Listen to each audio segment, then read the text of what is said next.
Good evening from the Thomas and Mack Center at the University of Nevada, Las Vegas.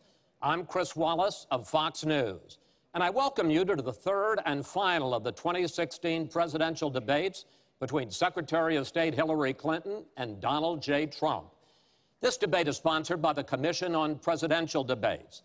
The Commission has designed the format, 6 roughly 15-minute segments with 2-minute answers to the first question, then open discussion for the rest of each segment. Both campaigns have agreed to those rules. For the record, I decided the topics and the questions in each topic. None of those questions has been shared with the commission or the 2 candidates. The audience here in the hall has promised to remain silent. No cheers, boos, or other interruptions so we and you can focus on what the candidates have to say. No noise except right now, as we welcome the Democratic nominee for president, Secretary Clinton, and the Republican nominee for president, Mr. Trump.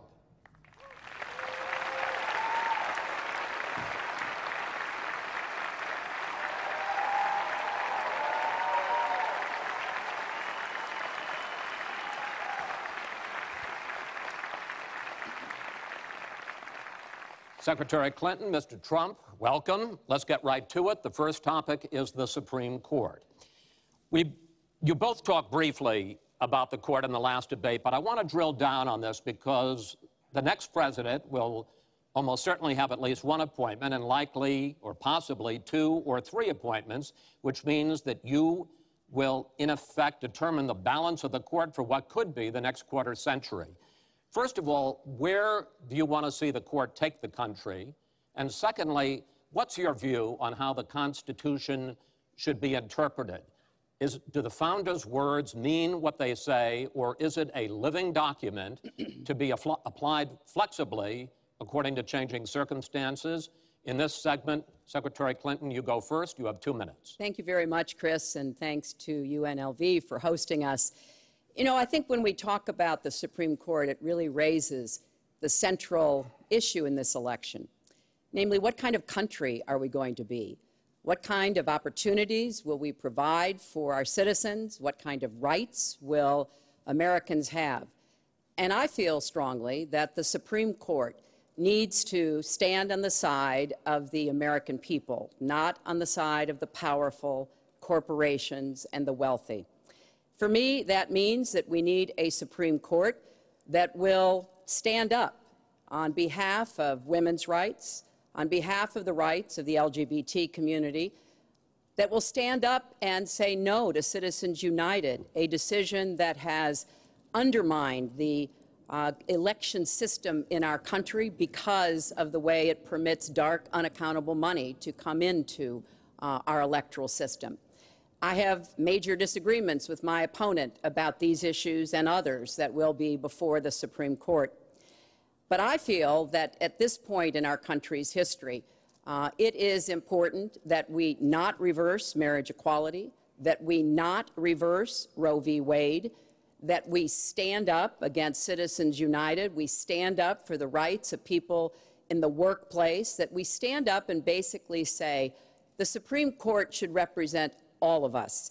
That's how I see the court, and the kind of people that I would be looking to nominate to the court would be in the great tradition of standing up to the powerful, standing up on behalf of our rights as Americans. And I look forward to having that opportunity. I would hope that the Senate would do its job and confirm the nominee that President Obama has sent to them. That's the way the Constitution fundamentally should operate. The President nominates, and then the Senate advises and consents or not, but they go forward with the process. Secretary Clinton, thank you. Mr. Trump, same question. Where do you want to see the court take the country, and how do you believe the Constitution should be interpreted? Well, first of all, it's great to be with you, and thank you, everybody. The Supreme Court, it's what it's all about. Our country is it's just so imperative that we have the right justices. Something happened recently where Justice Ginsburg made some very, very inappropriate statements toward me and toward a tremendous number of people, many, many millions of people that I represent. And she was forced to apologize, and apologize she did. But these were statements that should never, ever have been made. We need a Supreme Court that, in my opinion, is going to uphold the Second Amendment and all amendments, but the Second Amendment, which is under absolute siege. I believe if my opponent should win this race, which I truly don't think will happen, we will have a Second Amendment which will be a very, very small replica of what it is right now.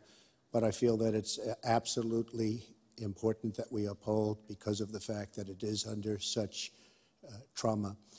I feel that the justices that I am going to appoint, and I've named 20 of them, the justices that I'm going to appoint will be pro-life. They will have a conservative bent. They will be protecting the Second Amendment. They are great scholars in all cases, and they're people of tremendous respect. They will interpret the Constitution the way the founders wanted it interpreted, and I believe that's very, very important. I don't think we should have justices appointed that decide what they want to hear. It's all about the Constitution and so important, the Constitution the way it was meant to be. And those are the people that I will appoint. Mr. Trump, thank you. We now have about 10 minutes for an open discussion. I want to focus on two issues that, in fact, by the justices that you name, could end up changing the existing law of the land. First is one that you mentioned, Mr. Trump, and that is guns. Secretary Clinton, you said last year, and let me quote, "The Supreme Court is wrong on the Second Amendment." And now, in fact, in the 2008 Heller case, the court ruled that there is a constitutional right to bear arms, but a right that is reasonably limited. Those were the words of the judge, Antonin Scalia, who wrote the decision.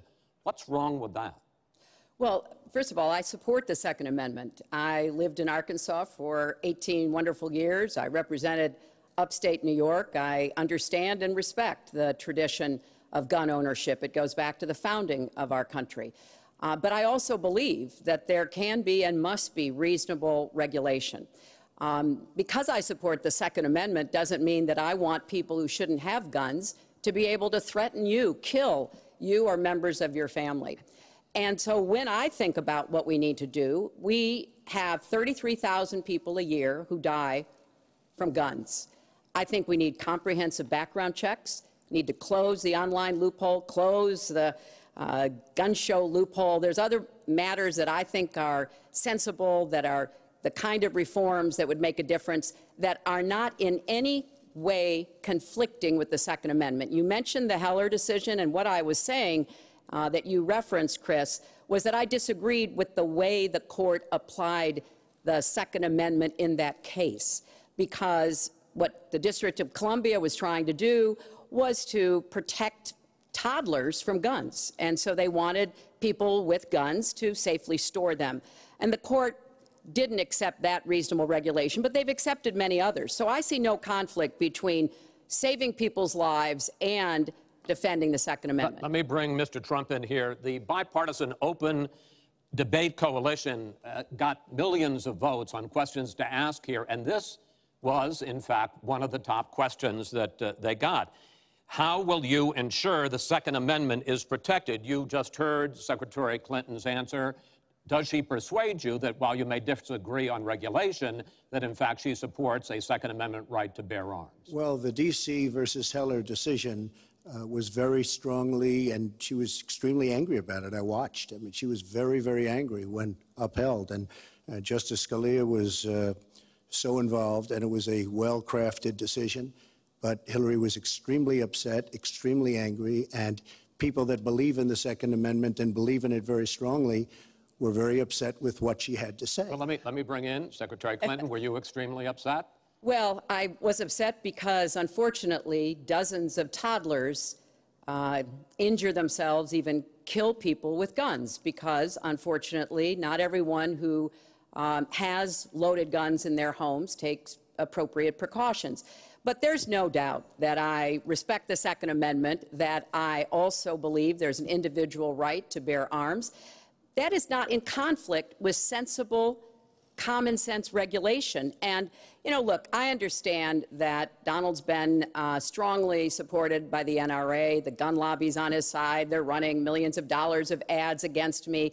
And I regret that, because what I would like to see is for people to come together and say, of course, we're going to protect and defend the Second Amendment, but we're going to do it in a way that tries to save some of these 33,000 lives that we lose every year. Let me bring Mr. Trump back into that, because, in fact, you oppose any limits on assault weapons, any limits on high-capacity magazines. You support a national right-to-carry law. Why, sir?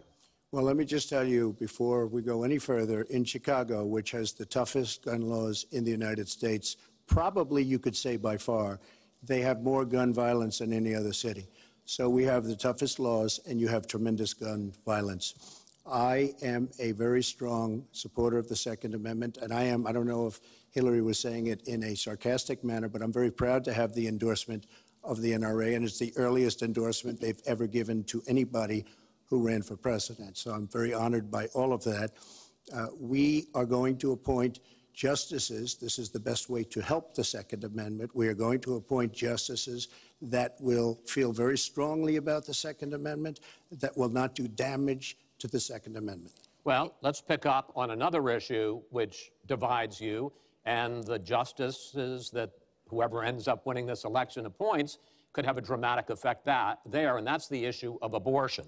Right. Mr. Trump, you're pro-life, but I want to ask you specifically, do you want the court, including the justices that you will name, to overturn Roe v. Wade, which includes, in fact, states a woman's right to abortion? Well, if that would happen, because I am pro-life and I will be appointing pro-life judges, I would think that that will go back to the individual states. But I'm asking you specifically, would you like to... If they overturned it, it'll go back to the states. But what I'm asking you, sir, is do you want to see the court overturn? You just said you want to see the court protect the Second Amendment. Do you want to see the court overturn Roe v. Wade? Well, if we put another 2 or perhaps 3 justices on, that's really what's going to be, that will happen. And that'll happen automatically, in my opinion, because I am putting pro-life justices on the court. I will say this, it will go back to the states, and the states will then make a determination. Secretary Clinton. Well, I strongly support Roe v. Wade, which guarantees a constitutional right to a woman to make the most intimate, most difficult in many cases, decisions about her health care that one can imagine. And in this case, it's not only about Roe v. Wade. It is about what's happening right now in America. So many states are putting very stringent regulations on women that block them from exercising that choice, to the extent that they are defunding Planned Parenthood, which, of course, provides all kinds of cancer screenings and other benefits for women in our country. Donald has said he's in favor of defunding Planned Parenthood. He even supported shutting the government down to defund Planned Parenthood. I will defend Planned Parenthood. I will defend Roe v. Wade, and I will defend women's rights to make their own health care decisions. And we have come too far to have that turned back now. And indeed, he said women should be punished, that there should be some form of punishment for women who obtain abortions. And I could just not be more opposed to that kind of thinking. I'm going to give you a chance to respond, but I want to ask you, Secretary Clinton, I want to explore how far you believe the right to abortion goes. You have been quoted as saying that the fetus has no constitutional rights. You also voted against a ban on late-term partial birth abortions. Why? Because Roe v. Wade very clearly sets out that there can be regulations on abortion so long as the life and the health of the mother are taken into account. And when I voted as a senator, I did not think that that was the case. The kinds of cases that fall at the end of pregnancy are often the most heartbreaking, painful decisions for families to make. I have met with women who, toward the end of their pregnancy, get the worst news one could get, that their health is in jeopardy if they continue to carry to term, or that something terrible has happened or just been discovered about the pregnancy.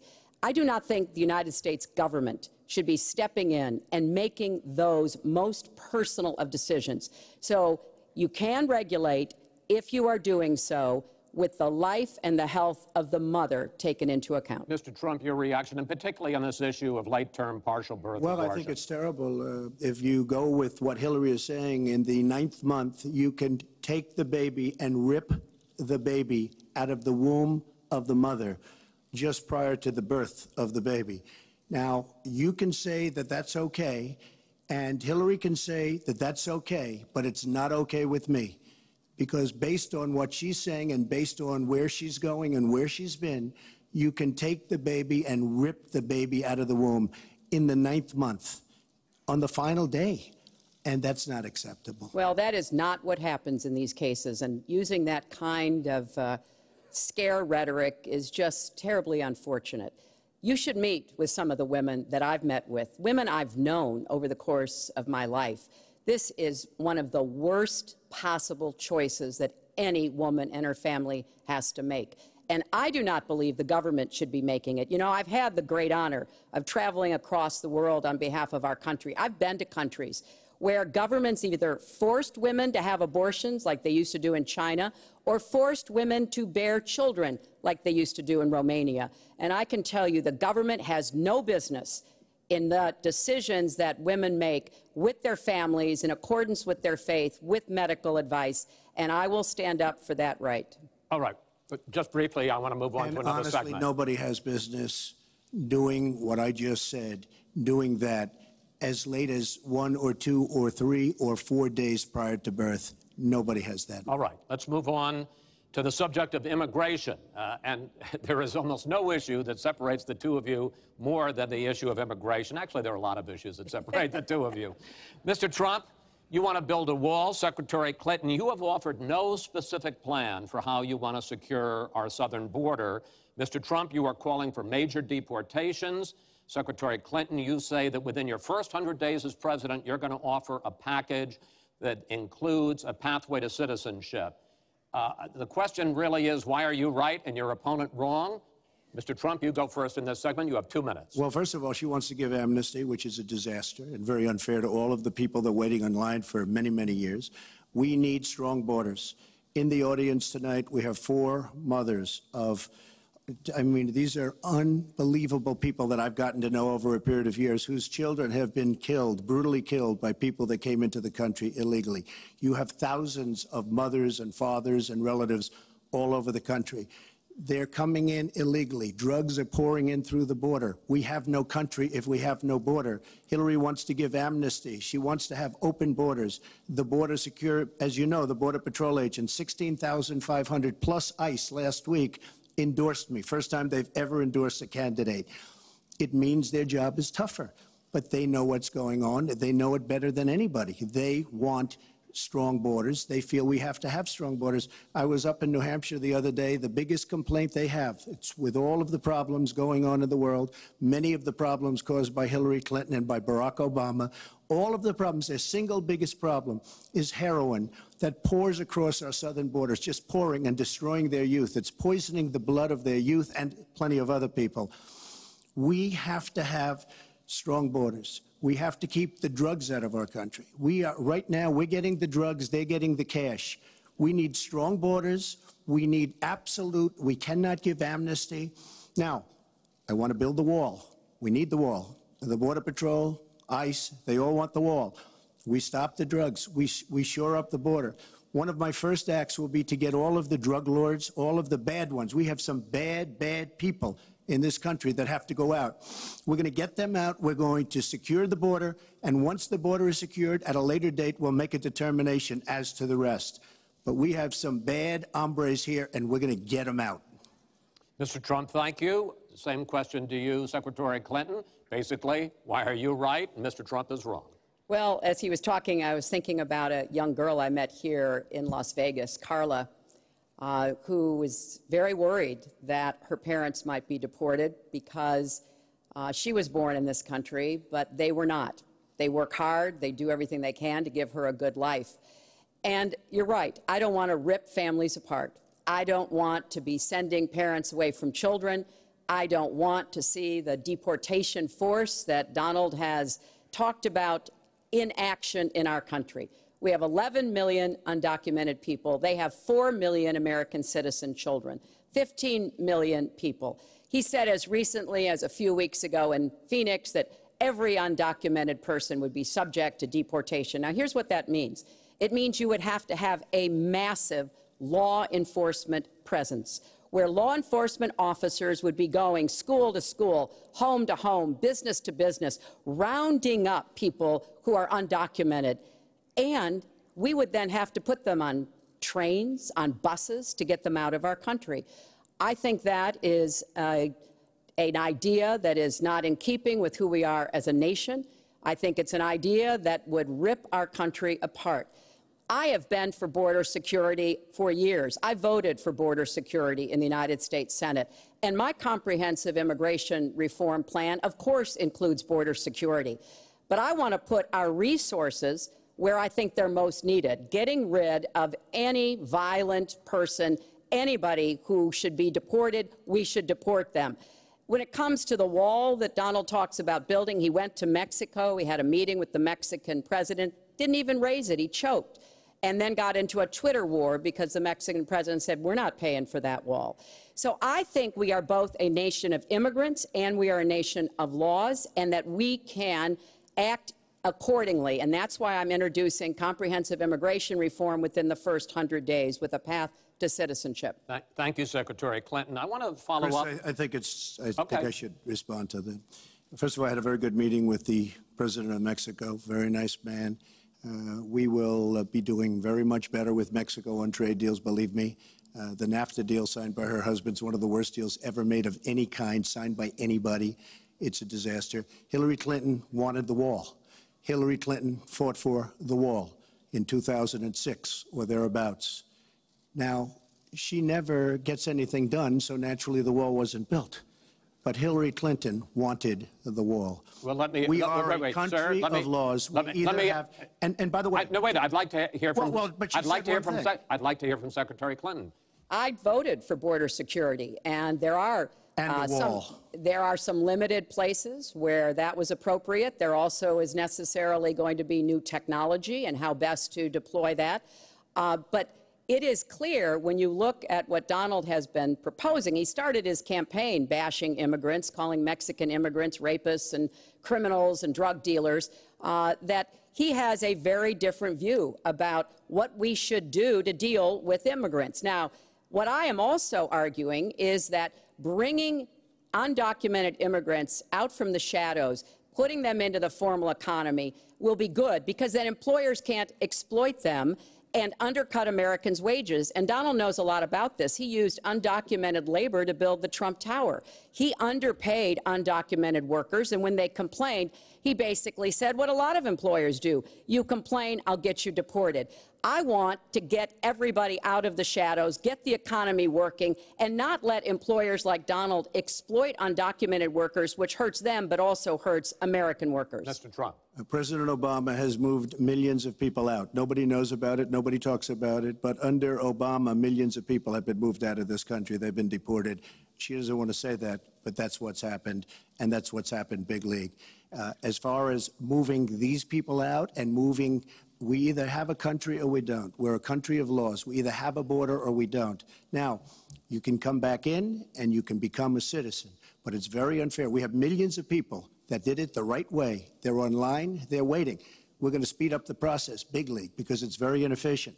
But they're online and they're waiting to become citizens. Very unfair that somebody runs across the border, becomes a citizen. Under her plan, you have open borders. You would have a disaster on trade, and you will have a disaster with your open borders. But what she doesn't say is that President Obama has deported millions and millions of people just the way Secretary it is. Clinton, I want to...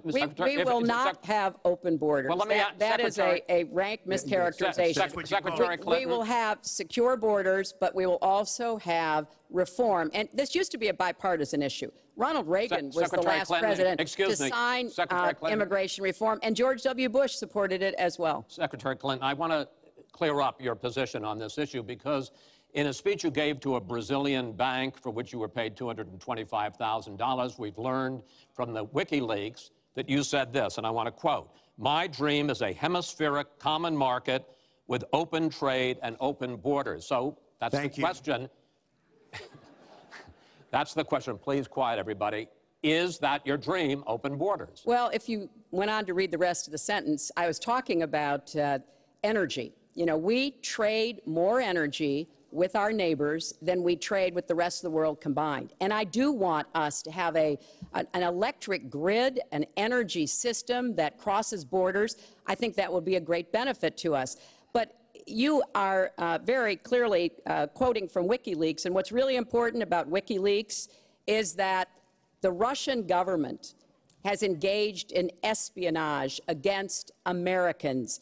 They have hacked American websites, American accounts of private people, of institutions. Then they have given that information to WikiLeaks for the purpose of putting it on the internet.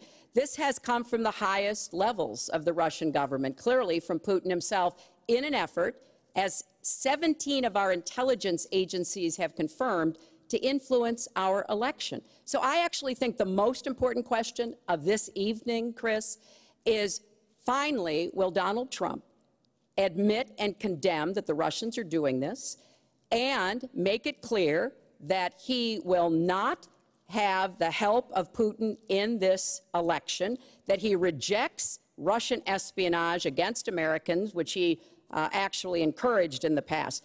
Those are the questions we need answered. We've never had anything like this happen in any of our elections before. That was a great pivot off the fact that she wants open borders, okay? How did we get onto Putin? Hold on. No. Wait. Hold on, folks, because this is going to end up getting out of control. Let's try to keep it quiet for the candidates and for the American people. So just to finish on the borders. Yes. She wants open borders. People are going to pour into our country. People are going to come in from Syria. She wants 550% more people than Barack Obama. And he has thousands and thousands of people. They have no idea where they come from. And you see, we are going to stop radical Islamic terrorism in this country. She won't even mention the words, and neither will President Obama. So I just want to tell you, she wants open borders. Now we can talk about Putin. I don't know Putin. He said nice things about me. If we got along well, that would be good. If Russia and the United States got along well and went after ISIS, that would be good. He has no respect for her. He has no respect for our president.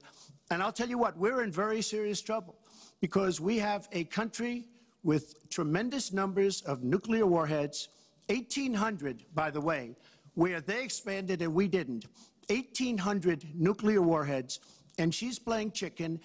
Look, Putin, from everything I see, has no respect for this person. Well, that's because he'd rather have a puppet as president of the United States. No puppet. And it's pretty clear. You're the puppet. It's pretty clear you won't admit that the Russians have engaged in cyber attacks against the United States of America, that you encouraged espionage against our people, that you are willing to spout the Putin line, sign up for his wish list, break up NATO, do whatever he wants to do, and that you continue to get help from him because he has a very clear favorite in this race. So I think that this is such an unprecedented situation. We've never had a foreign government trying to interfere in our election. We have 17 intelligence agencies, civilian and military, who have all concluded that these espionage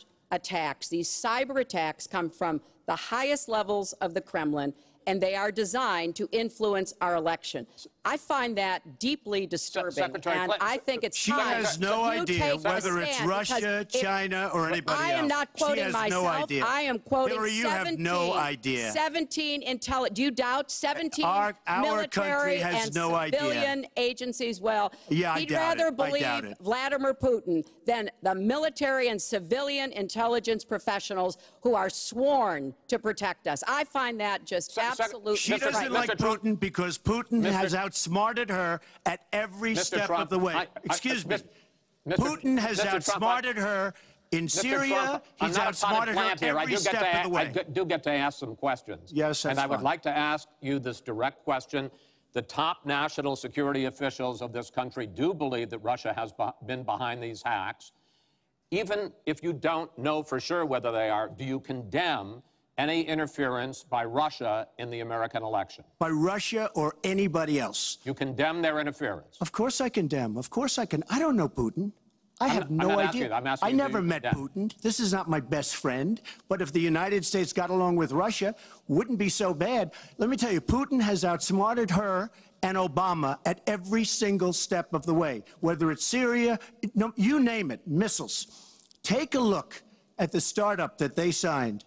The Russians have said, according to many, many reports, I can't believe they allowed us to do this. They create warheads and we can't. The Russians can't believe it. She has been outsmarted by Putin, and all you have to do is look at the Middle East. They've taken over. We've spent $6 trillion. They've taken over the Middle East. She has been outsmarted and outplayed worse than anybody I've ever seen in any government whatsoever. We're a long way away from immigration, but I'm going to let you finish this topic. Well, you got about 45 seconds. Yeah, and she always will be. I find it ironic that he's raising nuclear weapons. This is a person who has been very cavalier, even casual, about the use of nuclear weapons. He's advocated more countries getting them, Japan, Korea, even Saudi Arabia.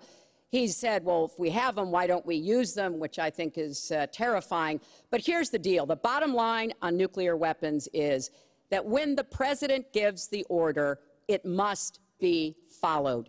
There's about 4 minutes between the order being given and the people responsible for launching nuclear weapons to do so.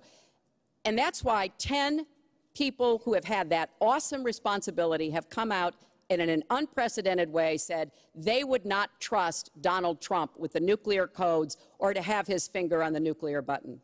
I have 200 generals and admirals, 21 endorsing me, 21 Congressional Medal of Honor recipients.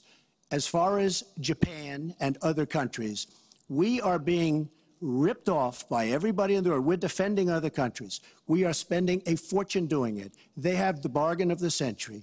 All I said is we have to renegotiate these agreements because our country cannot afford to defend Saudi Arabia, Japan, Germany, South Korea, and many other places.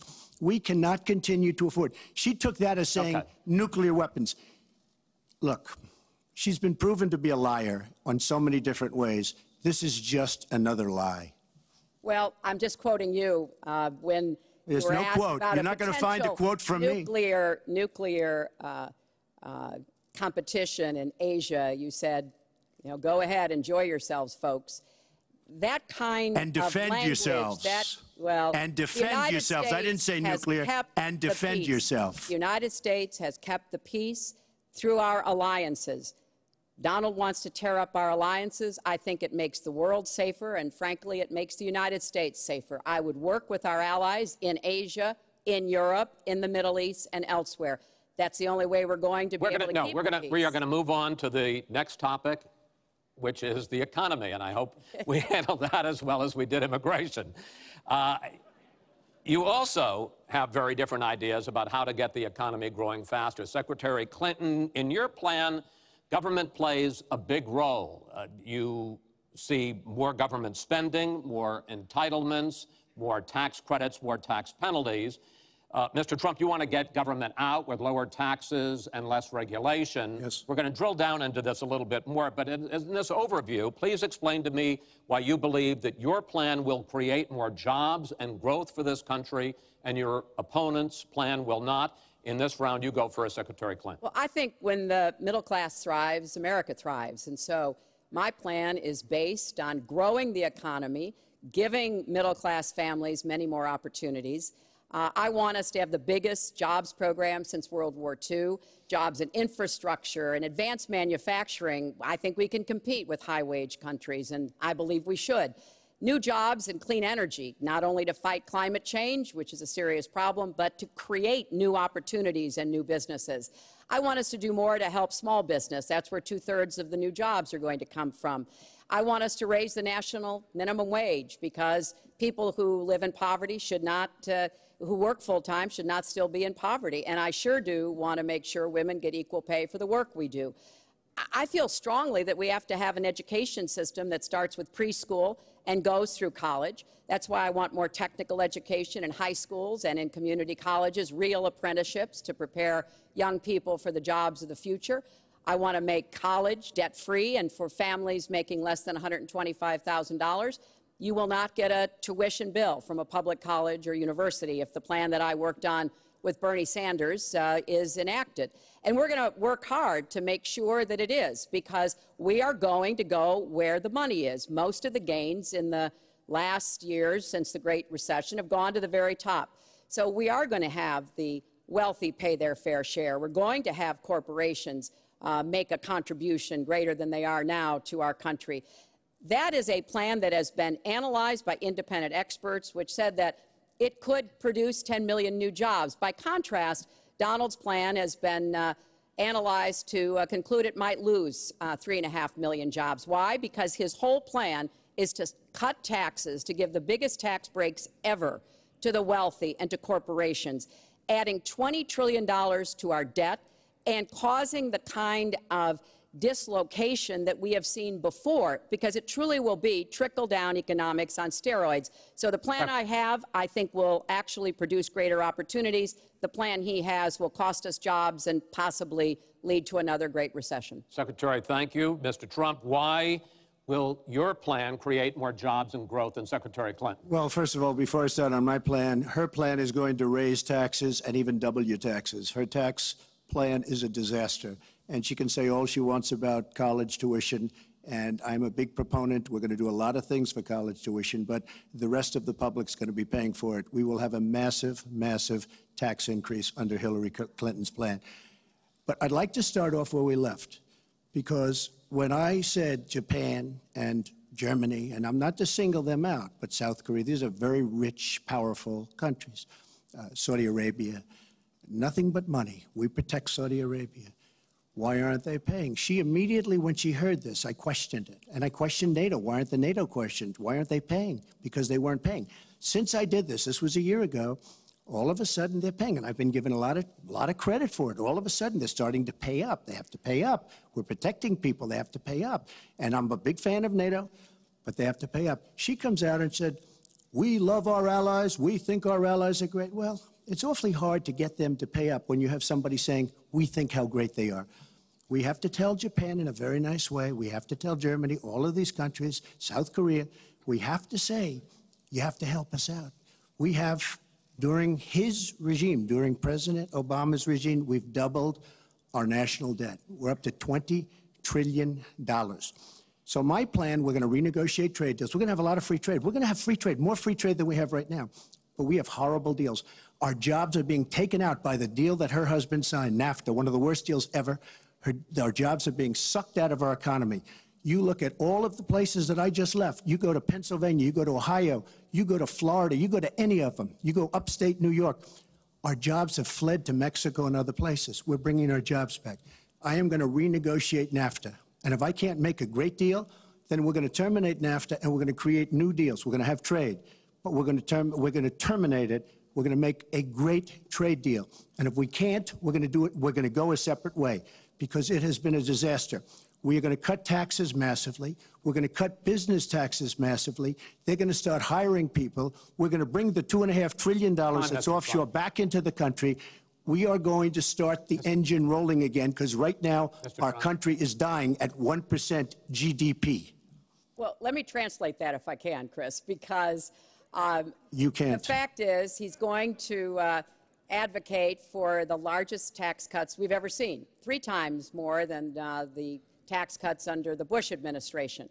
I have said repeatedly throughout this campaign, I will not raise taxes on anyone making $250,000 or less. I also will not add a penny to the debt. I have costed out what I'm going to do. He will, through his massive tax cuts, add $20 trillion to the debt. Well, he mentioned the debt. We know how to get control of the debt. When my husband was president, we went from a $300 billion deficit to a $200 billion surplus, and we were actually on the path to eliminating the national debt. When President Obama came into office, he inherited the worst economic disaster since the Great Depression. He has cut the deficit by 2/3. So, yes, one of the ways you go after the debt, one of the ways you create jobs is by investing in people. So I do have investments in new jobs, investments in education, skill training, and the opportunities for people to get ahead and stay ahead. That's the kind of approach that will work. Cutting taxes on the wealthy, we've tried that. It has not worked the way that it has been promised. Secretary Clinton, I want to pursue your plan because in many ways it is similar to the Obama stimulus plan in 2009, which has led to the slowest GDP growth since 1949. Correct. Thank you, sir. You told me in July when we spoke that the problem is that President Obama didn't get to do enough in what he was trying to do with this stimulus. So is your plan basically even more of the Obama stimulus? Well, it's a combination, Chris. And let me say that when you inherit the level of economic catastrophe that President Obama inherited, it was a real touch-and-go situation. I was in the Senate before I became Secretary of State. I've never seen people as physically distraught as the Bush administration team was because of what was happening to the economy. I personally believe that the steps that President Obama took saved the economy. He doesn't get the credit he deserves for taking some very hard positions. But it was a terrible recession. So now we've dug ourselves out of it. We're standing, but we're not yet running. So what I am proposing is that we invest from the middle out and the ground up, not the top down. That is not going to work. That's why what I have put forward doesn't add a penny to the debt, but it is the kind of approach that will enable more people to take those new jobs, higher paying jobs. We're beginning to see some increase in incomes, and we certainly have had a long string of increasing jobs. We've got to do more to get the whole economy moving, and that's what I believe I will be able to do. Mr. Trump, even conservative economists who have looked at your plan say that the numbers don't add up, that your idea, and you've talked about 25 million jobs created, 4% over a 10-year period growth, is unrealistic. And they say, you talk a lot about growing the energy industry, they say with oil prices as low as they are right now, that's unrealistic as well. Your response? So I just left some high representatives of India. They're growing at 8%. China is growing at 7%, and that for them is a catastrophically low number. We are growing. Our last report came out, and it's right around the 1% level, and I think it's going down.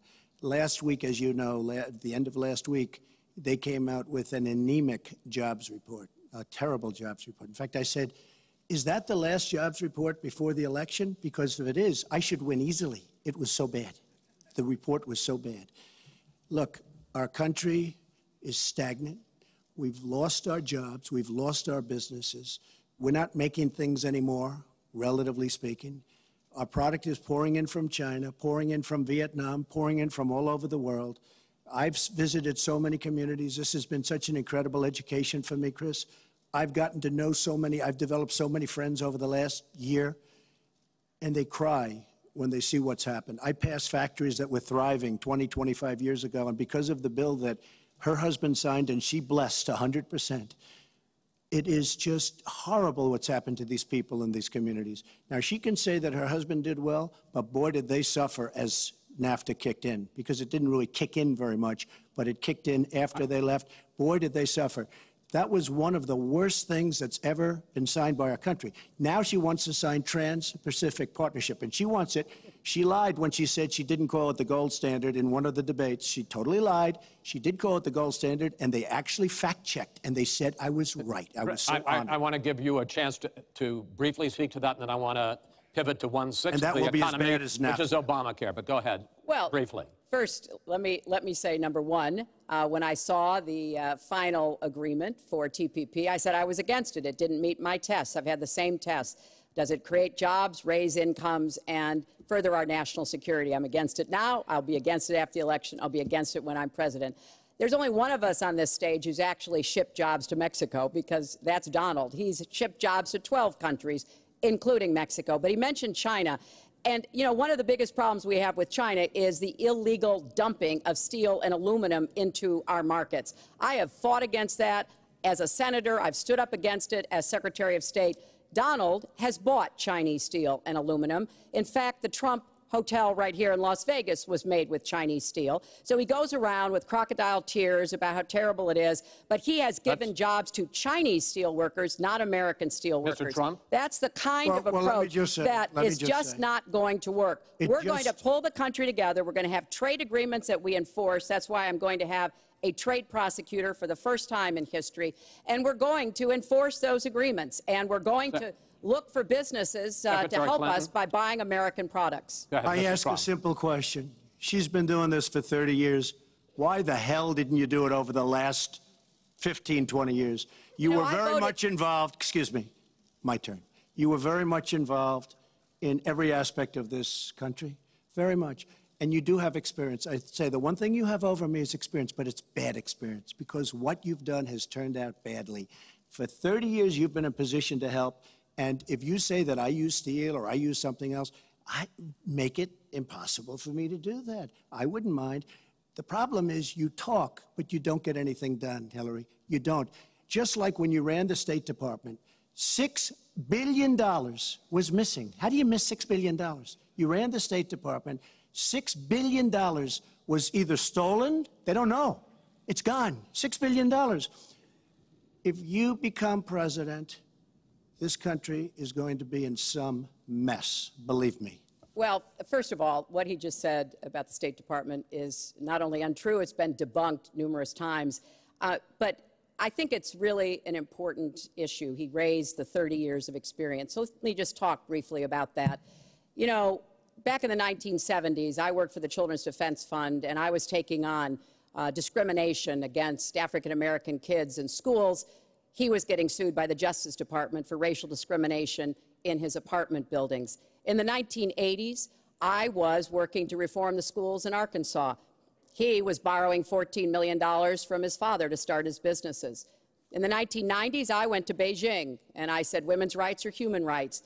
He insulted a former Miss Universe, Alicia Machado, called her an eating machine. And on the day when I was in the Situation Room, monitoring the raid that brought Osama bin Laden to justice, he was hosting the Celebrity Apprentice. So I'm happy to compare my 30 years of experience, what I've done for this country, trying to help in every way I could, especially kids and families, get ahead and stay ahead, with your 30 years, and I'll let the American people make that decision. Well, I think I did a much better job. I built a massive company, a great company, some of the greatest assets anywhere in the world. Worth many, many billions of dollars. I started with a $1 million loan. I agree with that. It's a $1 million loan, but I built a phenomenal company. And if we could run our country the way I've run my company, we would have a country that you would be so proud of. You would even be proud of it. And frankly, when you look at her real record, take a look at Syria, take a look at the migration, take a look at Libya, take a look at Iraq. She gave us ISIS because her and Obama created this huge vacuum. And a small group came out of that huge vacuum because we should have never been in Iraq, but once we were there, we should have never got out the way they wanted to get out. She gave us ISIS as sure as you are sitting there. And what happened is now ISIS is in 32 countries. And now I listen how she's going to get rid of ISIS. She's going to get rid of nobody. All right, we are going to get to foreign hotspots in a few moments, but the next segment is fitness to be president of the United States. Mr. Trump, at the last debate, you said your talk about grabbing women was just that, talk, and that you'd never actually done it. And since then, as we all know, 9 women have come forward and said that you either groped them or kissed them without their consent. Why would so many different women from so many different circumstances over so many different years, why would they all in this last couple of weeks make up, you deny this, why would they all make up these stories? And since this is a question for both of you, Secretary Clinton, Mr. Trump says what your husband did and that you defended was even worse. Mr. Trump, you go first. Well, first of all, those stories have been largely debunked. Those people, I don't know those people. I have a feeling how they came. I believe it was her campaign that did it, just like if you look at what came out today on the clips, where I was wondering what happened with my rally in Chicago and other rallies where we had such violence. She's the one in Obama that caused the violence. They hired people, they paid them $1,500, and they're on tape saying, be violent, cause fights, do bad things. I would say the only way, because those stories are all totally false, I have to say that. And I didn't even apologize to my wife, who's sitting right here, because I didn't do anything. I didn't know any of these women. I didn't see these women. These women, the woman on the plane, the woman, I think they want either fame or her campaign did it. And I think it's her campaign, because when I saw what they did, which is a criminal act, by the way, where they're telling people to go out and start fistfights and start violence. And I'll tell you what, in particular in Chicago, people were hurt and people could have been killed in that riot. And that was now all on tape, started by her. I believe, Chris, that she got these people to step forward. If it wasn't, they get their 10 minutes of fame. But they were all totally, it was all fiction. It was lies and it was fiction. Well, Secretary Clinton. At the last debate, we heard Donald talking about what he did to women. And after that, a number of women have come forward saying that's exactly what he did to them. Now, what was his response? Well, he held a number of big rallies where he said that he could not possibly have done those things to those women because they were not attractive enough for them to be assaulted. I did not say that. In fact, he went on to say... Her two minutes, sir, her 2 minutes. But did not say that. It's her 2 minutes. He went on to say, look at her. I don't think so. About another woman, he said, that wouldn't be my first choice. He attacked the woman reporter writing the story, called her disgusting, as he has called a number of women during this campaign. You know, Donald thinks belittling women makes him bigger. He goes after their dignity, their self-worth, and I don't think there is a woman anywhere who doesn't know what that feels like. So we now know what Donald thinks and what he says and how he acts toward women. That's who Donald is. I think it's really up to all of us to demonstrate who we are and who our country is, and to stand up and be very clear about what we expect from our next president, how we want to bring our country together, where we don't want to have the kind of pitting of people one against the other, where instead we celebrate our diversity, we lift people up, and we make our country even greater. America is great because America is good. And it really is up to all of us to make that true now and in the future, and particularly for our children and our grandchildren. Mr. Trump. Nobody has more respect for women than I do. Nobody. Nobody has more respect. Please, everybody. And frankly, those stories have been largely debunked. And I really want to just talk about something slightly different. She mentions this, which is all fiction, all fictionalized, probably or possibly started by her and her very sleazy campaign. But I will tell you, what isn't fictionalized are her emails, where she destroyed 33,000 emails criminally, after getting a subpoena from the United States Congress. What happened to the FBI? I don't know. We have a great general, four-star general, today, you read it in all the papers, going to potentially serve 5 years in jail for lying to the FBI. One lie. She's lied hundreds of times to the people, to Congress, and to the FBI. He's going to probably go to jail. This is a four-star general. And she gets away with it, and she can run for the presidency of the United States. That's really what you should be talking about, not fiction, where somebody wants fame or where they come out of her crooked campaign. Secretary Clinton. Well, every time Donald is pushed on something which is obviously uncomfortable, like what these women are saying, he immediately goes to denying responsibility.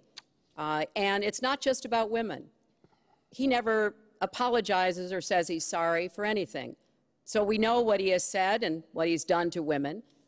But he also went after a disabled reporter, mocked and mimicked him on national television. He went after Mr. and Mrs. Khan, the parents of a young man who died serving our country, a Gold Star family because of their religion. He went after John McCain, a prisoner of war, said he prefers people who aren't captured. He went after a federal judge, born in Indiana, but who Donald said couldn't be trusted to try the fraud and racketeering case against Trump University because his parents were Mexican. So it's not one thing. This is a pattern of divisiveness, of a very dark and in many ways dangerous vision of our country, where he incites violence, where he applauds people who are pushing and pulling and punching at his rallies. That is not who America is. And I hope that as we move in the last weeks of this campaign, more and more people will understand what's at stake in this election. It really does come down to what kind of country we are going to have. So sad when she talks about violence at my rallies, and she caused the violence. It's on tape. The other things are false, but honestly, I'd love to talk about getting rid of ISIS, and I'd love to talk about other things. Okay. But those other charges, as she knows, are false. In this bucket about fitness to be president, there's been a lot of developments over the last 10 days since the last debate. I'd like to ask you about them. These are questions that the American people have. Secretary Clinton, during your 2009 Senate confirmation hearing, you promised to avoid even the appearance of a conflict of interest with your dealing with the Clinton Foundation while you were Secretary of State. But emails show that donors got special access to you. Those seeking grants for Haiti relief were considered separately from non-donors, and some of those donors got government contracts, taxpayer money. Can you really say that you kept your pledge to that Senate committee? And why isn't what happened and what went on between you and the Clinton Foundation, why isn't it what Mr. Trump calls pay to play?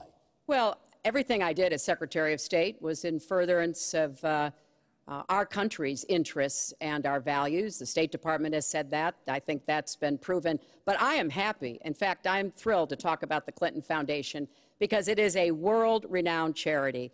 And I am so proud of the work that it does. You know, I could talk for the rest of the debate. I know I don't have the time to do that. But just briefly, the Clinton Foundation made it possible for 11 million people around the world with HIV/AIDS to afford treatment. And that's about half of all the people in the world who are getting treatment. In partnership with the American Health Association, we have made environments in schools healthier for kids, including healthier respectfully, this is an open discussion. Well, it is an open discussion. I understand, and the specific question went to pay for play. Do you want to talk about that? But there is no evidence, but there is a lot of evidence about the very good work and it's a and the criminal high rankings that the Please let Mr. Trump speak. It's a criminal enterprise. Saudi Arabia giving $25 million, Qatar, all of these countries. You talk about women and women's rights.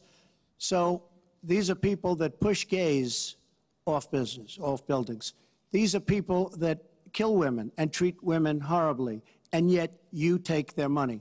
So I'd like to ask you right now, why don't you give back the money that you've taken from certain countries that treat certain groups of people so horribly? Why don't you give back the money? I think it would be a great gesture, because she takes a tremendous amount of money, and you take a look at the people of Haiti. I was at a little Haiti the other day in Florida, and I want to tell you, they hate the Clintons, because what's happened in Haiti with the Clinton Foundation is a disgrace. And you know it, and they know it, and everybody knows Secretary it. Clinton. Well, very quickly, we at the Clinton Foundation spend 90% of all the money that is donated on behalf of programs of people around the world and in our own country. I'm very proud of that. We have the highest rating from the watchdogs that follow foundations, and I'd be happy to compare what we do with the Trump Foundation, which took money from other people and bought a 6-foot portrait of Donald. I mean, who does that? It just was astonishing. But when it comes to Haiti, Haiti is the poorest country in our hemisphere. the earthquake and the hurricanes that has devastated Haiti. Bill and I have been involved in trying to help Haiti for many years. The Clinton Foundation raised $30 million to help Haiti after the catastrophic earthquake and all of the terrible problems the people there had.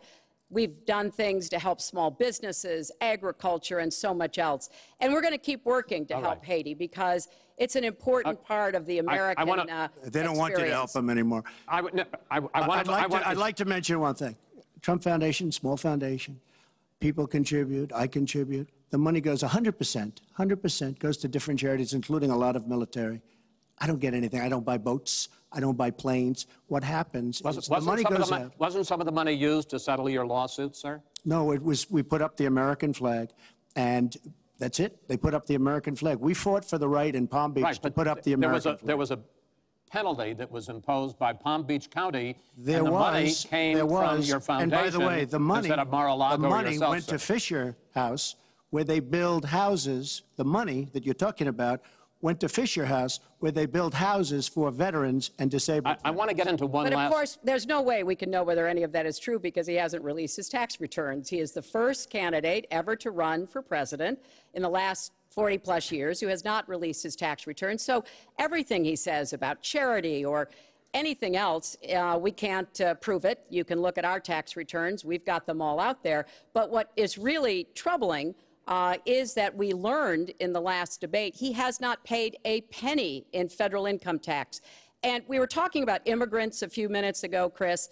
You know, half of all immigrants, undocumented immigrants in our country, actually pay federal income tax. So we have undocumented immigrants in America who are paying more federal income tax than a billionaire. I find that let me just tell you very astonishing. Simply, we're entitled, because of the laws that people like her pass, to take massive amounts of depreciation and other charges, and we do it. And all of her donors, just about all of them, I know Buffett took hundreds of millions of dollars, George Soros, took hundreds of millions of dollars. Let me just explain. All of her donors, most of her donors have done the same thing as I did. Okay. Well, and you know what you should have done? Folks, we heard and you know, Hillary, what you should have done? You should have changed the law when you were a United States Senator. If you don't like it. Because your donors and your special interests are doing the same thing as I do, except even more so. Well, you should have changed the law, but you won't change the law because you take in so much money. I mean, I sat in my apartment today on a very beautiful hotel down the street, known as Made with Chinese steel. But I will tell you, I sat there watching ad after ad after ad, false ad, all paid for by your friends on Wall Street that gave so much money because they know you're going to protect them. And frankly, you should have changed the laws. If you don't like what I did, you should have changed the laws. Mr. Trump, I want to ask you about one last question in this topic. You have been warning at rallies recently that this election is rigged and that Hillary Clinton is in the process of trying to steal it from you.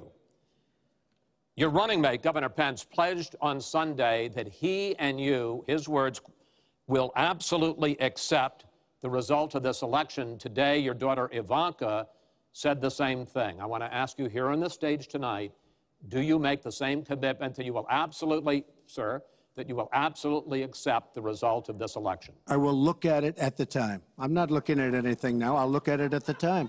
What I've seen is so bad.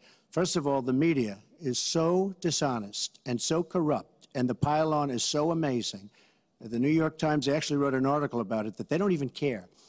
It's so dishonest, and they've poisoned the minds of the voters. But unfortunately for them, I think the voters are seeing through it. I think they're going to see through it. We'll find out on November 8th, but I think they're going to see through it. But, sir, if you look, excuse me, Chris, if you look at your voter rolls, you will see millions of people that are registered to vote. Millions. This isn't coming from me. This is coming from Pew Report and other places. Millions of people that are registered to vote that shouldn't be registered to vote. So let me just give you one other thing. So I talk about the corrupt media. I talk about the millions of people. Tell you one other thing. She shouldn't be allowed to run. She's guilty of a very, very serious crime. She should not be allowed to run. And just in that respect, I say it's rigged. Because she should never, Chris, she should never have been allowed to run for the presidency based on what she did with emails and so many other things. But, sir, there is a tradition in this country. In fact, one of the prides of this country is the peaceful transition of power, and that no matter how hard fought a campaign is, that at the end of the campaign, that the loser concedes to the winner, not saying that you're necessarily going to be the loser or the winner, but that the loser concedes to the winner and that the country comes together in part for the good of the country. Are you saying you're not prepared now to commit to that principle? What I'm saying is that I will tell you at the time. I'll keep you in suspense. Well, okay? Chris, let me respond to that because that's horrifying. You know, every time Donald thinks things are not going in his direction, he claims whatever it is rigged against him. The FBI conducted a year-long investigation into my emails. They concluded there was no case. He said the FBI was rigged. He lost the Iowa caucus. He lost the Wisconsin primary. He said the Republican primary was rigged against him. Then Trump University gets sued for fraud and racketeering. He claims the court system and the federal judge is rigged against him. There was even a time when he didn't get an Emmy for his TV program 3 years in a row, and he started tweeting that the Emmys were rigged against him. Should have gotten it. This is a mindset. This is how Donald thinks. And it's funny, but it's also really troubling. Okay. You know, that is not the way our democracy works. We've been around for 240 years. We've had free and fair elections. We've accepted the outcomes when we may not have liked them.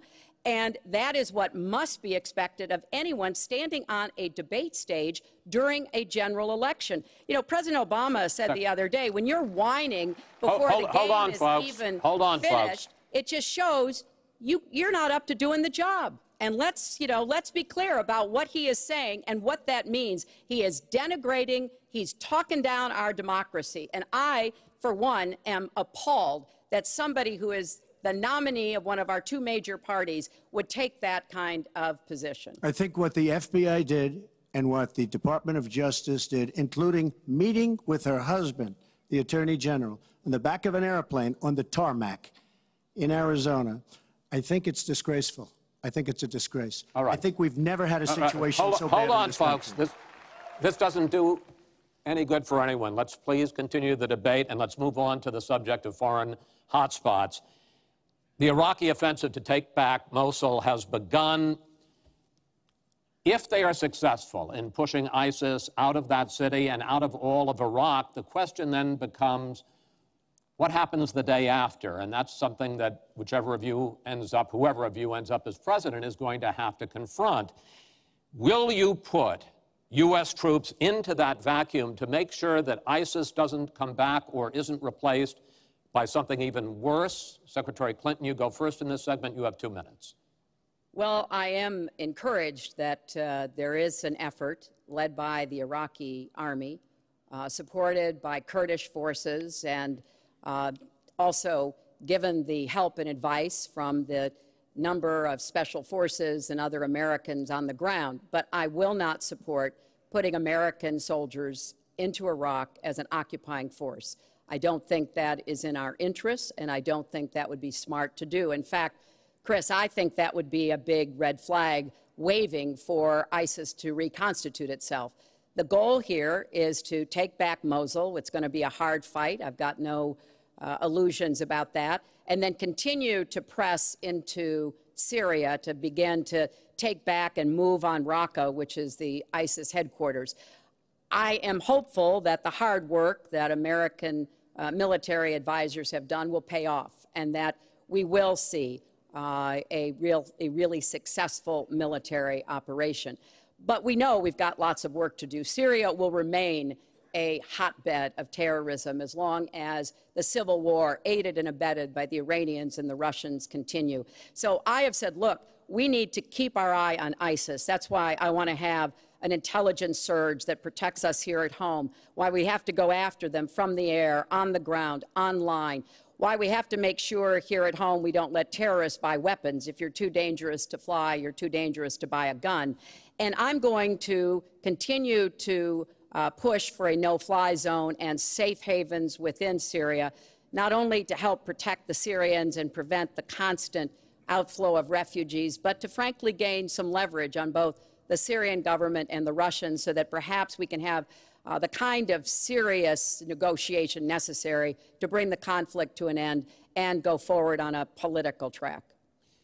Mr. Trump, same question. If we are able to push ISIS out of Mosul and out of Iraq, would you be willing to put U.S. troops in there to prevent their return or something else? Let me tell you, Mosul's so sad. We had Mosul. But when she left, when she took everybody out, we lost Mosul. Now we're fighting again to get Mosul. The problem with Mosul and what they wanted to do is they wanted to get the leaders of ISIS who they felt were in Mosul. About 3 months ago, I started reading that they want to get the leaders, and they're going to attack Mosul. Whatever happened to the element of surprise? Okay? We announced we're going after Mosul. I've been reading about going after Mosul now for about, how long is it, Hillary? 3 months? These people have all left. They've all left. The element of surprise. Douglas, MacArthur, George Patton spinning in their graves when they see the stupidity of our country. So we're now fighting for Mosul that we had. All she had to do is stay there. Now we're going in to get it. But you know who the big winner in Mosul is going to be after we eventually get it? And the only reason they did it is because she's running for the office of president. And they want to look tough. They want to look good. He violated the red line in the sand. And he made so many mistakes, made all mistakes. That's why we have the Great Migration. But she wanted to look good for the election. So they're going in. But who's going to get Mosul, really?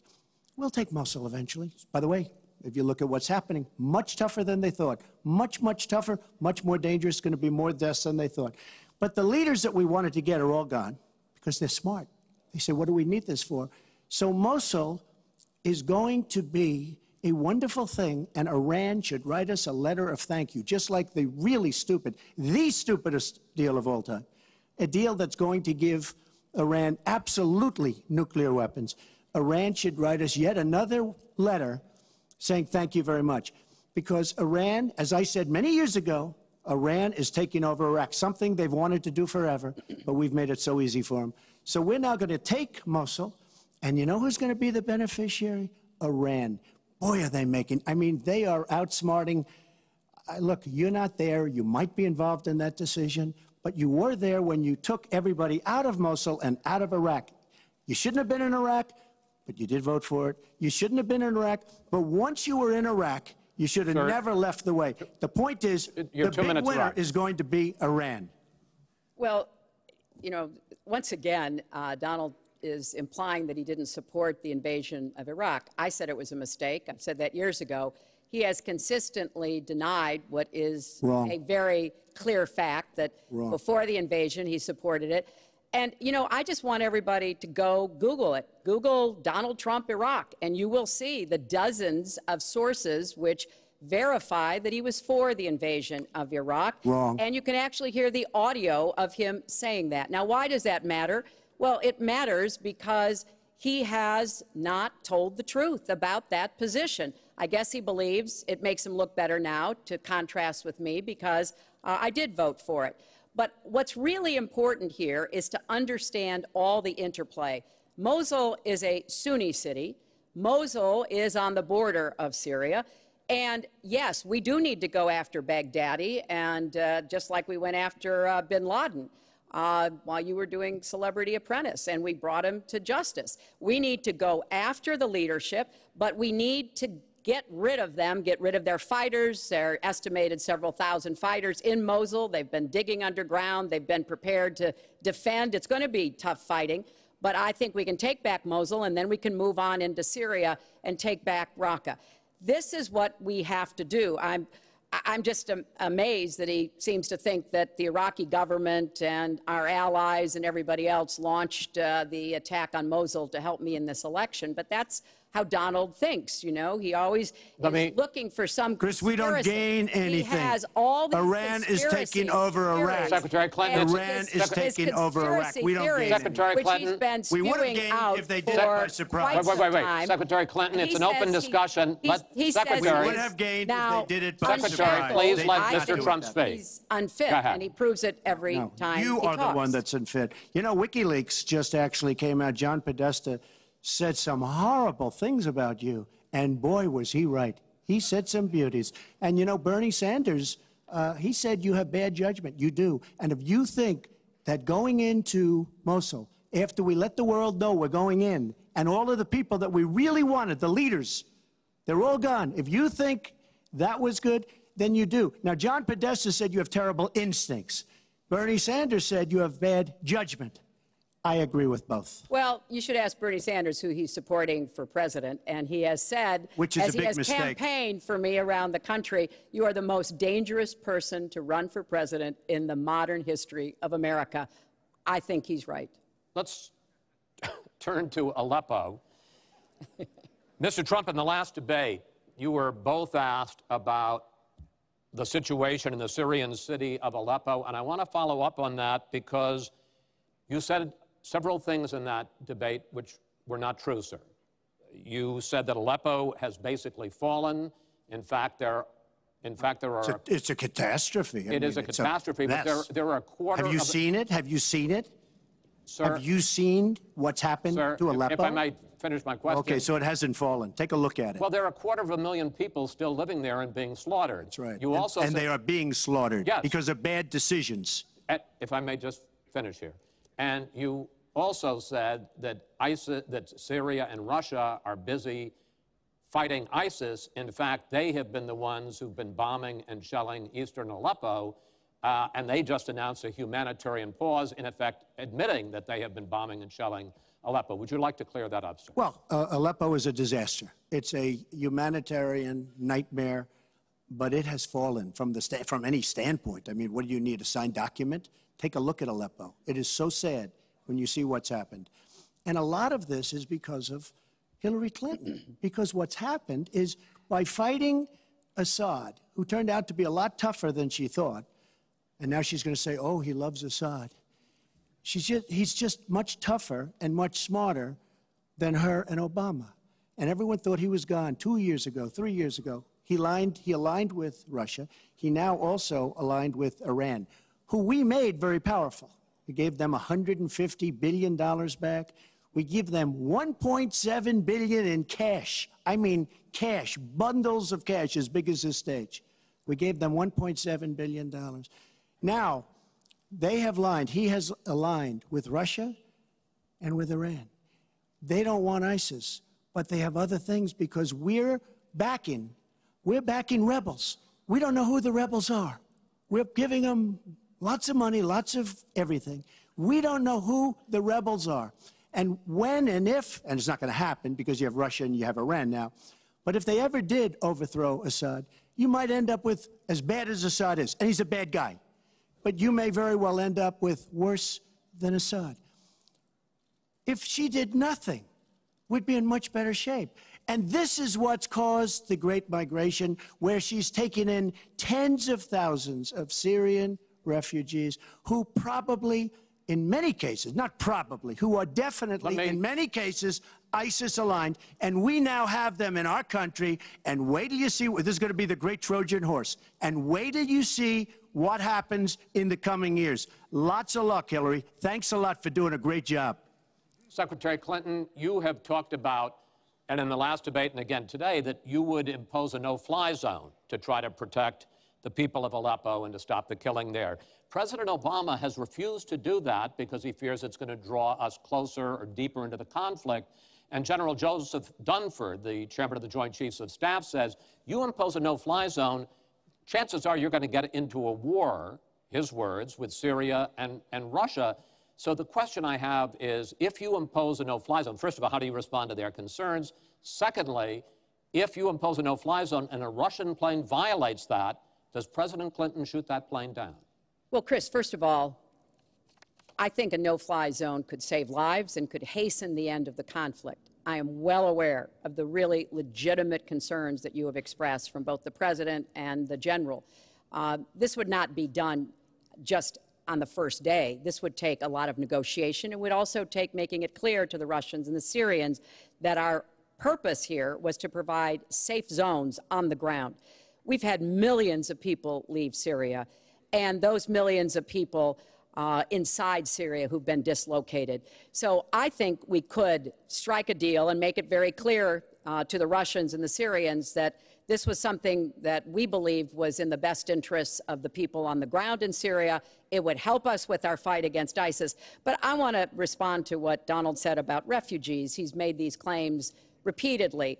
I am not going to let anyone into this country who is not vetted, who we do not have confidence in, but I am not going to slam the door on women and children. That picture of that little 4-year-old boy in Aleppo with the blood coming down his face while he sat in an ambulance is haunting.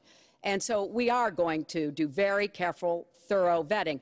That does not solve our internal challenges with ISIS and our need to stop radicalization, to work with American Muslim communities who are on the front lines to identify and prevent attacks. In fact, the killer of the dozens of people at the nightclub in Orlando, the Pulse nightclub, was born in Queens, the same place Donald was born. So let's be clear about what the threat is and how we are best going to be able to meet it. And yes, some of that threat emanates from over in Syria and Iraq, and we've got to keep fighting, and I will defeat ISIS. And some of it is we have to up our game and be much smarter here Folks, at home. I want to get into our final segment. But I just have to, it's so quick. ridiculous what she will defeat ISIS. We should have never let ISIS happen in the first place. And right now they're in 32 countries. Okay. You should have never. Wait 1 second. They had a ceasefire 3 weeks ago. A ceasefire, United States, Russia, Syria. And during the ceasefire, Russia took over vast swatches of land. And then they said, we don't want the ceasefire anymore. We are so outplayed on missiles, on ceasefires. They are outplayed. Now, she wasn't there. I assume she had nothing to do with it. But our country is so outplayed by Putin and Assad and, by the way, and by Iran. Nobody can believe how stupid our leadership is. Mr. Trump, Secretary Clinton, no, we need to move on to our final segment, and that is the national debt, which has not been discussed until tonight. Our national debt as a share of the economy, our GDP, is now 77%. That's the highest since just after World War II. But the nonpartisan Committee for a Responsible Federal Budget says, Secretary Clinton, under your plan, debt would rise to 86% of GDP over the next 10 years. Mr. Trump, under your plan, they say it would rise to 105% of GDP over the next 10 years. Question is, why are both of you ignoring this problem? Mr. Trump, you go first. Well, I say they're wrong because I'm going to create tremendous jobs. And we're bringing GDP from really 1%, which is what it is now. And if she got in, it'll be less than 0. But we're bringing it from 1% up to 4%. And I actually think we can go higher than 4%. I think you can go to 5 or 6%. And if we do, you don't have to bother asking your question because we have a tremendous machine. We will have created a tremendous economic machine once again. To do that, we're taking back jobs. We're not going to let our companies be raided by other countries where we lose all our jobs. We don't make our product anymore. It's very sad. But I'm going to create the kind of a country that we were from the standpoint of industry. We used to be there. We've given it up. We've become very, very sloppy. We've had people that are political hacks making the biggest deals in the world, bigger than companies. You take these big companies, these trade deals are far bigger than these companies. And yet we don't use our great leaders, many of whom back me and many of whom back Hillary, I must say. But we don't use those people. Those are the people, these are the greatest negotiators in the world. We have the greatest business people in the world. We have to use them to negotiate our trade deals. We use political hacks. We use people that get the position because they made a campaign contribution. And they're dealing with China and people that are very much smarter than they are. So we have to use our great people. But with that being said, we will create an economic machine, the likes of which we haven't seen in many decades. And people, Chris, will again go back to work, and they'll make a lot of money, and we'll have companies that will grow and expand and start from new. Secretary Clinton. Well, first, when I hear Donald talk like that and know that his slogan is "Make America Great Again," I wonder when he thought America was great. And before he rushes and says, you know, before you and President Obama were there, I think it's important to recognize that he has been criticizing our government for decades. You know, back in 1987, he took out a $100,000 ad in the New York Times during the time when President Reagan was president, and basically said exactly what he just said now, that we were the laughing stock of the world. He was criticizing President Reagan. This is the way Donald thinks about himself, puts himself into, the middle and says, I alone can fix it, as he said on the convention stage. But if you look at the debt, which is the issue you asked about, Chris, I pay for everything I'm proposing. I do not add a penny to the national debt. I take that very seriously because I do think it's one of the issues we've got to come to grips with. So when I talk about how we're going to pay for education, how we're going to invest in infrastructure, how we're going to get the cost of prescription drugs down, and a lot of the other issues that people talk to me about all the time, I've made it very clear we are going where the money is. We are going to ask the wealthy and corporations to pay their fair share. And there is no evidence whatsoever that that will slow down or diminish our growth. In fact, I think just the opposite. We'll have what economists call middle-out growth. We've got to get back to rebuilding the middle class, the families of America. That's where growth will come from. That's why I want to invest in you. I want to invest in your family. And I think that's the smartest way to grow the economy, to make the economy fairer. And we just have a big disagreement about this. It may be because of our experiences. He started off with his dad as a millionaire. I started off with my dad as a small businessman. We've heard this before. I think it's, it's a difference that affects how we see the world and what we want to do with the economy. Time. Thank you, Hillary. Could I just respond? Well, no. Because I did disagree with Ronald Reagan very strongly on trade. I disagreed with him. We should have been much tougher on trade even then. I've been waiting for years. Nobody does it right. And frankly, now we're going to do it right. All right. The one last area I want to get into with you in this debate is the fact that the biggest driver of our debt is entitlements, which is 60% of all federal spending. Now, the Committee for Responsible Federal Budget has looked at both of your plans, and they say neither of you has a serious plan that is going to solve the fact that Medicare is going to run out of money in the 2020s, Social Security is going to run out of money in the 2030s, and at that time, recipients are going to take huge cuts in their benefits. So, in effect, the final question I want to ask you in this regard is, and let me start with you, Mr. Trump, would President Trump make a deal to save Medicare and Social Security that included both tax increases and benefit cuts, in effect, a grand bargain on entitlements? I'm cutting taxes. We're going to grow the economy. It's going to grow at a record rate. But that's not going to help on entitlements. It's going to totally help you. And one thing we have to do, repeal and replace the disaster known as Obamacare. It's destroying our country. It's destroying our businesses, our small business, and our big businesses. We have to repeal and replace Obamacare. You take a look at the kind of numbers that will cost us in the year 17. It is a disaster if we don't repeal and replace. Now, it's probably going to die of its own weight, but Obamacare has to go. The premiums are going up 60, 70, 80%. Next year, they're going to go up over 100%. And I'm really glad that the premiums have started. At least the people see what's happening, because she wants to keep Obamacare, and she wants to make it even worse. And it can't get any worse. Bad health care at the most expensive price. We have to repeal and replace Obamacare. And Secretary Clinton, same question, because at this point, Social Security and Medicare are going to run out. The trust funds are going to run out of money. Will you, as president, will you consider a grand bargain, a deal that includes both tax increases and benefit cuts to try to save both programs? Well, Chris, I am on record as saying that we need to put more money into the Social Security Trust Fund. That's part of my commitment to raise taxes on the wealthy. My Social Security payroll contribution will go up, as will Donald's, assuming he can't figure out how to get out of it.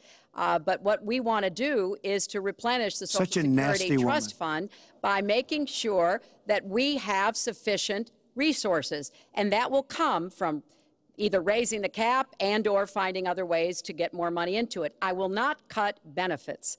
I want to enhance benefits for low-income workers and for women who have been disadvantaged by the current Social Security system. But what Donald is proposing with these massive tax cuts, will result in a $20 trillion additional national debt. That will have dire consequences for Social Security and Medicare. And I'll say something about the Affordable Care Act, which he wants to repeal. The Affordable Care Act extended the solvency of the Medicare Trust Fund. So if he repeals it, our Medicare problem gets worse. What we need to do is go after the long-term health care drivers. We've got to get costs down, increase value, emphasize wellness. I have a plan for doing that, and I think that we will be able to get entitlement spending under control with more resources and smarter decisions. This is the final time, probably to both of your delight, that you're going to be on a stage together in this campaign. I would like to end it on a positive note. You had not agreed to closing statements, but it seems to me in a funny way that might make it more interesting because you haven't prepared closing statements.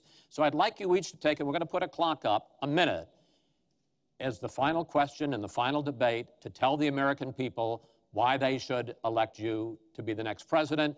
This is another new mini segment. Secretary Clinton, it's your turn to go first. Well, I would like to say to everyone watching tonight that I'm reaching out to all Americans, Democrats, Republicans, and independents, because we need everybody to help make our country what it should be, to grow the economy, to make it fairer, to make it work for everyone.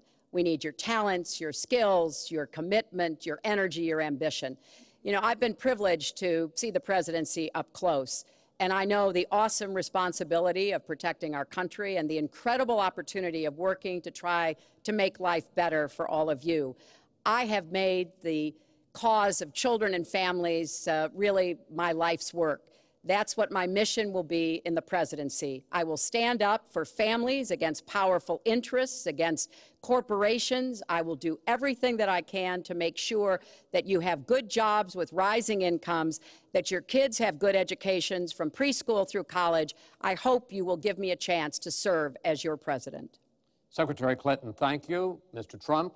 She's raising the money from the people she wants to control. Doesn't work that way.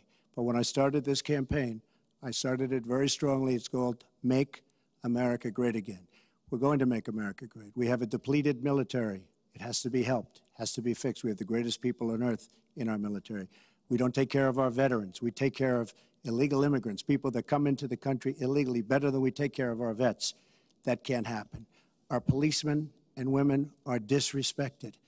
We need law and order, but we need justice too. Our inner cities are a disaster. You get shot walking to the store. They have no education. They have no jobs. I will do more for African Americans and Latinos than she can ever do in 10 lifetimes. All she's done is talk to the African Americans and to the Latinos. But they get the vote, and then they come back. They say, we'll see you in 4 years.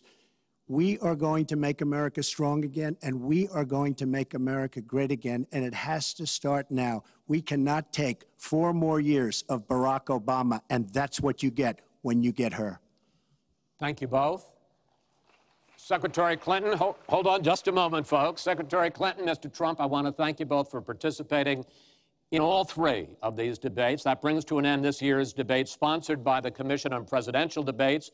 We want to thank the University of Nevada, Las Vegas, and its students for having us. Now the decision is up to you. While millions have already voted, Election Day, November 8th, is just 20 days away. One thing everyone here can agree on: we hope you will go vote. It is one of the honors and obligations of living in this great country. Thank you, and good night.